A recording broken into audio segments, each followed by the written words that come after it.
Bismillahirrahmanirrahim. Assalamu alaikum, my dear students.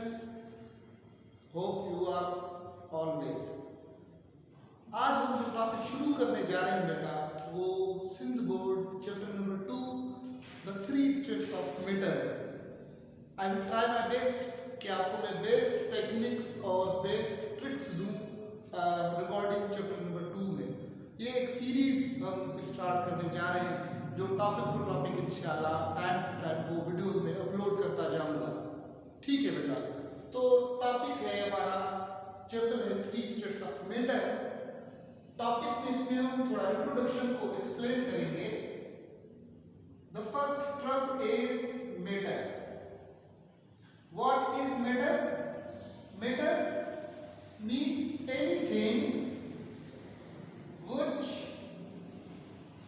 occupies space and having mass or weight is called matter। हर वो चीज जो जगह भी रखे और उसे अपना मास या वेट वजन भी हो, हम उसे मैटर कहते हैं। Almost all the things around us are matter. बहुत सारे बच्चे बेटा थोड़ा कंफ्यूज होते हैं, जैसे कि मैटर के डिफरेंट मीनिंग्स होते हैं। इंग्लिश में एक वर्ड है what is matter with you, क्या मसला है आपके साथ, तो वो एक अलग मैटर है। यहाँ पर मैटर का मतलब है मादा।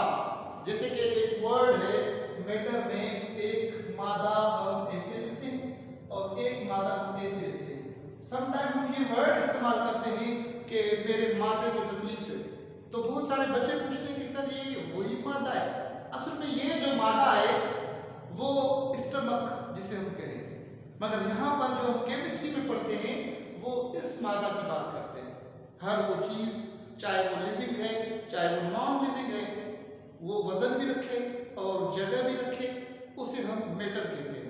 Anything which occupies space and having weight or mass is called matter।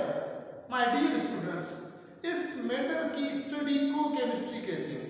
आपको केमिस्ट्री की डेफिनेशन याद होगी कि branch of science which deals with study of properties of composition and structure of matter। So overall each and everything आप matter की जो study करते हो उसे हम केमिस्ट्री कहते हैं। अब एक रेत का छोटा सा जरा वो भी मैटर है, एक कागज का छोटा सा टुकड़ा वो भी मैटर है। ओशंस, रिवर्स, एक बहुत बड़ा huge mountain like K2, like mount Everest. उसके बाद अगर देखें तो chalk, marker, board, chair, wheel, mobile, means each and everything which comes in category क्या कहते हैं जो ऑक्युपाई स्पेस भी करे और वेट भी हो, हम उसे मैटर करके पुकारते हैं। आज हम मैटर की स्टेट्स के बारे में बात करेंगे। तो स्टेट्स ऑफ मैटर में अगर हम जाएं तो यहां पर हम 3 स्टेट्स ऑफ मैटर की बात करेंगे। अगर हम स्टेट्स ऑफ मैटर में जाएं तो चैप्टर नंबर 2 में एक हम स्टडी करेंगे गैस, सेकंड हम स्टडी करेंगे लिक्विड, थर्ड हम स्टडी करेंगे बेटा सॉलिड्स। प्लाज्मा स्टेट भी है, मगर यहाँ पर जिस चीज को हम स्टडी करेंगे that is solid, liquid and gaseous state.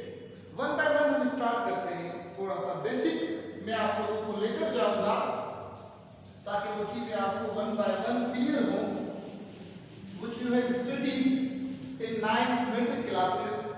अगर हम बात करें तो gas, then liquid, then solid. Gas अगर लिक्विड में कन्वर्ट हो जाए तो हम उसे कहते हैं AFP। AFP का मतलब है फ्रीजिंग पॉइंट। इसी तरीके से इस प्रोसेस का नाम जब कोई गैस लिक्विड में कन्वर्ट हो जाए तो उस प्रोसेस को हम क्या कहते हैं बेटा? We call it condensation process. Rain water, बरसात का जो पानी है, वो प्योर एग्जांपल है कंडेंसेशन प्रोसेस का। जैसे कि बादलों में, क्लाउड्स में hydrogen oxygen gas naturally react करके लो टेम्परेचर पर वो वाटर में लिक्विड में कन्वर्ट होते हैं। सो गैसेस है hydrogen and oxygen and they are converted into liquid is called condensation. उस पॉइंट को हम क्या कहेंगे? Freezing point. अगर कोई लिक्विड सॉलिड में कन्वर्ट हो जाए तो इस पॉइंट को भी हम फ्रीजिंग पॉइंट कहेंगे। जैसे कि बरसात का पानी हाइड्रोजन और ऑक्सीजन गैस से बना, वो लिक्विड वाटर बना और वही वाटर जो है हमने रेफ्रिजरेटर में रखा, फ्यू आवर्स के बाद वो सॉलिड बना, आइस बना, इसे भी आप फ्रीजिंग पॉइंट कहते हैं। इसके बाद अगर हम चेंज करें, अगर कोई सॉलिड लिक्विड में कन्वर्ट हो जाए तो इस पॉइंट को हम कहते हैं melting point. The point where solid starts to melt is called melting point. जैसे कि आइस पिघल जाए, वाटर में कन्वर्ट हो जाए, या हम आयरन को मेल्ट करते हैं, या हम कॉपर, निकल, गोल्ड जितने भी मेटल्स हैं हम उनको वेल्डिंग प्रोसेस के जरिए या किसी और प्रोसेस के जरिए जब हम उनको सॉफ्ट बनाते हैं हाई टेम्परेचर के मौजूदगी में, उसे हम मेल्टिंग पॉइंट कहते हैं। मेल्टिंग पॉइंट मतलब फ्रॉम सॉलिड टू लिक्विड। इसी तरीके से बेटा अगर लिक्विड्स को हम गैस में कन्वर्ट करें तो इस पॉइंट का नाम है boiling point. The point where liquid starts to convert into gases is called boiling point. अगर गैस डायरेक्टली सॉलिड में कन्वर्ट हो रहा है तो माय डियर स्टूडेंट इस पॉइंट को, इस प्रोसेस को हम क्या कहेंगे? We call it sublimation. अगर कोई सॉलिड डायरेक्टली कन्वर्ट हो जाए गैसेस में तो इस प्रोसेस को हम क्या कहेंगे बेटा? डिपोजिशन। अगर कोई लिक्विड गैस में कन्वर्ट हो जाए तो हम इसे बॉइलिंग पॉइंट जरूर कहेंगे, मगर इस प्रोसेस का नाम क्या है? इस प्रोसेस का नाम है एवापोरेशन प्रोसेस करके पुकारते हैं। ये थोड़ी बेसिक टर्म्स हैं जो हमें पता हो, इनको टाइम टू टाइम डिटेल में भी हम एक्सप्लेन करेंगे बेटा कि गैस लिक्विड में, लिक्विड सॉलिड में कन्वर्ट होते हैं। हम एग्जांपल लें H2O का, गैसेस के हालत में हम उसे स्टीम कहते हैं, वो लिक्विड में कन्वर्ट होता है तो वाटर कहते हैं। अगर वो H2O सॉलिड के हालत में कन्वर्ट हो जाए तो हम आइस कहते हैं। मगर ये कहना गलत है कि हर मेटल तीनों स्टेट ऑफ मेटल्स में कन्वर्ट हो सकता है। हर चीज सॉलिड, लिक्विड, गैसेस में कन्वर्ट हो सकता है। आप लकड़ी का एग्जांपल उठाएं, वुड का, आप उसको कितना भी टेम्परेचर दें, कितना भी जलाएं तो वो लिक्विफाई नहीं हो सकता। सेम स्टोन का एग्जांपल लें, और भी बहुत सारे एग्जांपल्स हैं जो तीनों स्टेट्स ऑफ मेटल में इंटर एक्सचेंज नहीं हो सकते। मगर जनरली हम बात करें तो कुछ ऐसे कंपाउंड्स हैं, कुछ ऐसे सब्सटेंसेस हैं जो आसानी से कन्वर्ट होते हैं from gas to liquid, liquid to solid. So कोई भी गैस लिक्विफाई हो जाए, फ्रीजिंग पॉइंट, प्रोसेस का कंडेंसेशन। कोई भी लिक्विड सॉलिडिफाई हो जाए, फ्रीजिंग पॉइंट। कोई भी सॉलिड लिक्विफाई हो जाए, मेल्टिंग पॉइंट। कोई भी लिक्विड बॉयल हो जाए, एवापोरेट हो जाए तो हम उसे बॉइलिंग पॉइंट कहेंगे। प्रोसेस में अगर कोई गैस डायरेक्टली कन्वर्ट हो रहा है सॉलिड में without converting from liquid state is called sublimation. अगर वही सॉलिड डायरेक्टली गैस में कन्वर्ट हो रहा है तो हम उसे कहेंगे डिपोजिशन। अगर लिक्विड एवापोरेट हो रहा है तो हम उसे क्या कहेंगे बेटा? एवापोरेशन, या हम उसे वेपराइजेशन भी समटाइम कहते हैं। अब स्टार्ट करते हैं नंबर 1 से, जिसे हम गैसियस स्टेट कहते हैं। पहले हम नॉलेज हासिल करें कि गैस है क्या। ये जो गैस है बेटा, ये स्टेट ऑफ मैटर में आता है, और गैसेस जो है they have no definite shape and they have no definite volume। Gases को ना अपना शेप होता है ना अपना वॉल्यूम होता है। अगर हम माइक्रोस्कोपिकली चेक करें, फॉर एग्जांपल आपने एक सिलेंडर उठाया हुआ है, उस सिलेंडर के अंदर आपने कोई गैस फिल किया हुआ है, तो अगर आप माइक्रोस्कोपिकली आप चेक करोगे तो गैस के मॉलिक्यूल्स जो हैं वो एक दूसरे से बहुत दूर होते हैं। उनके बीच में डिस्टेंस होता है, गैप होता है, जिसकी वजह से वो मॉलिक्यूल आपस को सीक्वेंस में अरेंज नहीं कर पाते। दैट्स वाई गैसेस को अपना पर्टिकुलर शेप नहीं है और गैसेस को अपना स्पेसिफिक डेफिनेट वॉल्यूम नहीं होता। मैं आपको मिसाल दूं, इस कमरे में, इस रूम में ये एयर भरा हुआ है। एयर मतलब gas. Air is a mixture of nitrogen, oxygen and carbon dioxide gas. अगर हम कंप्रेसर मशीन उठाएं तो इस पूरे कमरे के अंदर जो एयर मौजूद है उसको एक छोटे से सिलेंडर में हम बंद कर सकते हैं। कैसे? क्योंकि इनके मॉलिक्यूल के बीच में डिस्टेंस ज्यादा है। गैसेस जो है वो आसानी से इजीली कंप्रेस हो सकते हैं और उनके मॉलिक्यूल एक दूसरे से दूर दूर होते हैं, जिनकी वजह से वो मॉलिक्यूल एक दूसरे के ऊपर अट्रैक्टिव फोर्सेस अप्लाई नहीं कर पाते और उनके इंटर मॉलिक्यूलर फोर्स जो है, द फोर्स मॉलिक्यूल के बीच में जो पाया जाता है वो बहुत वीकर होता है, जिसकी वजह से गैसेस अपना शेप मेंटेन नहीं कर पाते, जिसकी वजह से गैसेस अपना वॉल्यूम मेंटेन नहीं कर पाते। आप जिस एपरेटस में रखते हो गैस को, वो उसी का शेप अडॉप्ट कर लेता है। आप सिलेंडर में गैस को रखते हो, what type of cylinder is, gas का शेप वही हो जाता है। सो मोस्टली सीएनजी पंप्स, जिसे हम कंप्रेस नेचुरल गैस करके पुकारते हैं, वहां पर मशीनरीज होती हैं जिसे आप कंप्रेसर कहते हो, वो उन सीएनजी को कंप्रेस करके छोटे से गाड़ी के सिलेंडर में हमें कंप्रेस करके देता है। और वो कैसे होता है कि उनके मॉलिक्यूल को by help of pressure close करके उनके वॉल्यूम को हम कम करते हैं। अगर हम बात करें गैसेस की, तो दो गैसेस तो यहाँ पर ऑलरेडी मौजूद है। जैसे कि मैं सांस ले रहा हूं तो यहाँ पर जो गैस इस्तेमाल हो रहा है ऑक्सीजन गैस, मैं सांस जो बाहर निकाल रहा हूं जो गैस यूज हो रहा है वो कार्बन डाइऑक्साइड। हम स्टेट ऑफ मैटर की बात करें तो सॉलिड, लिक्विड, गैस तीनों हमारे लिए इंपॉर्टेंट है। हमें सांस लेने के लिए ऑक्सीजन चाहिए, नहीं मिलेगा तो 4 से 5 मिनट के मेहमान। हमें अपनी प्यास खत्म करने के लिए पानी की जरूरत है, लिक्विड। हमें रहने के लिए जगह चाहिए, पहनने के लिए कपड़े चाहिए, इसी तरीके से गाड़ी चाहिए। ये सब के सब जो है बेटा सॉलिड्स के कैटेगरीज में आते हैं। अब गैसेस को अगर हम देखें तो what type of gases are, असल में गैसेस को 3 हिस्सों में बांटा गया है। एक वो गैसेस जिन्हें हम मोनो एटॉमिक गैसेस करके पुकारते हैं और सेकंड जो है वो गैसेस जिन्हें हम डाई एटॉमिक गैसेस कहते हैं। थर्ड जिसे हम ट्राई एटॉमिक गैसेस कहते हैं और फोर्थ जो है that is poly atomic gases के दायरे में शुमार होता है। मोनोएटॉमिक गैसेस कौन से बेटा? जो एक अकेले एटम के हो, मींस एक एलिमेंट के बने हो। जैसे कि जितने भी नोबल गैसेस हैं that belongs to group number 8A, वो सब के सब नोबल गैसेस हैं, उन्हें हम जीरो ग्रुप कहते हैं। और वो सब के सब क्या है बेटा? वो मोनोएटॉमिक गैसेस हैं, जिसमें हम एग्जांपल लें तो helium gas, neon gas, same argon gas, उसके बाद जो है क्रिप्टॉन, ज़ीनॉन गैस, ये सब के सब मोनोएटॉमिक गैसेस हैं जो नेचुरली एग्जिस्ट करते हैं।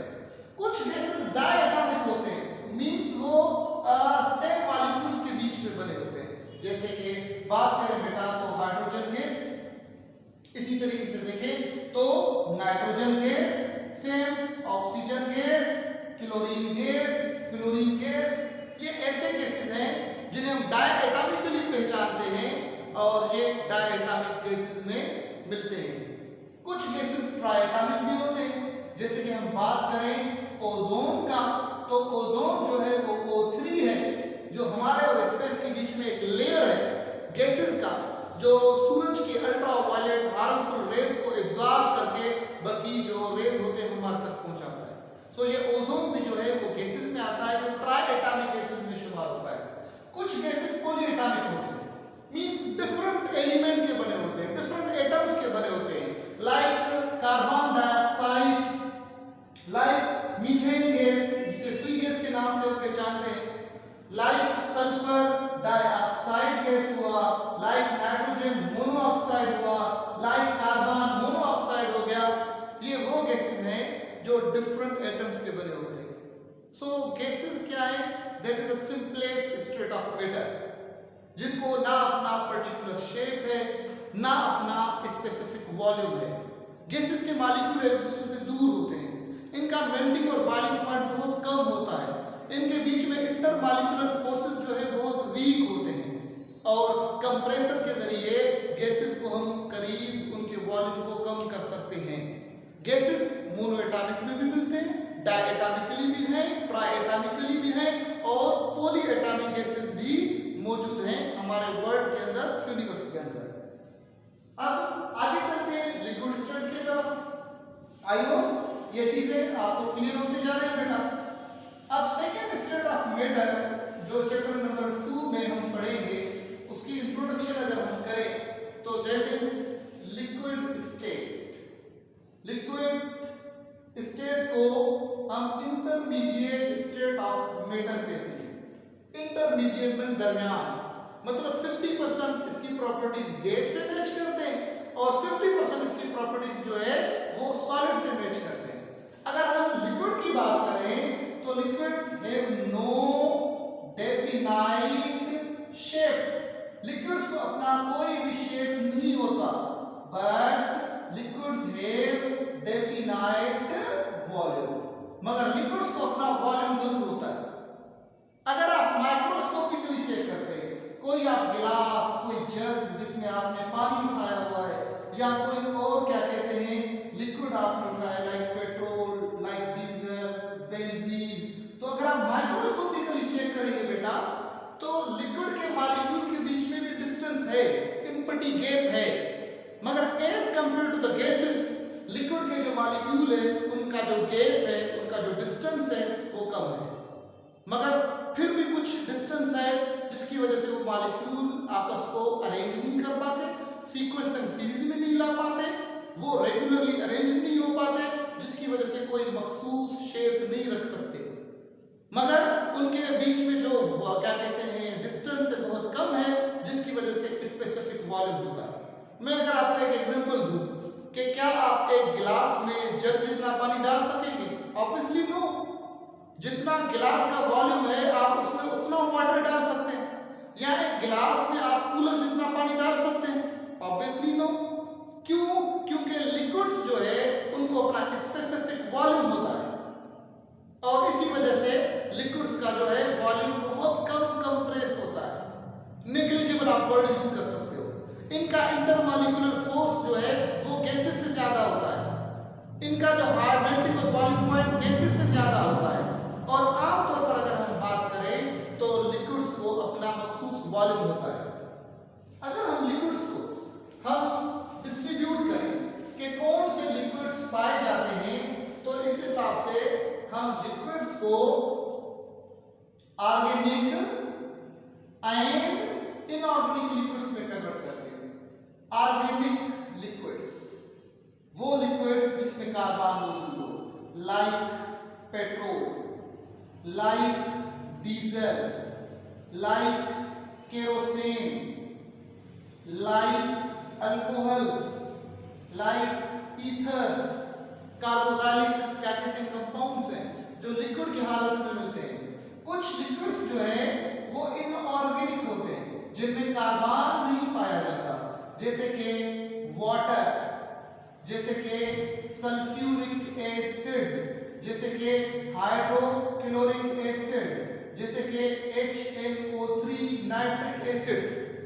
ये लिक्विड्स हैं और आमतौर पर वो ऑर्गेनिक और इनऑर्गेनिक में बांटे गए हैं। कुछ और भी लिक्विड्स हैं जैसे कि मिल्क हो गया, हम सॉफ्ट ड्रिंक्स पीते हैं, पेप्सी, ड्यू, फंटा, वो भी किस में आते हैं? लिक्विड्स में आते हैं। So liquid state is intermediate state of matter which having no shape but having specific but having particular volume.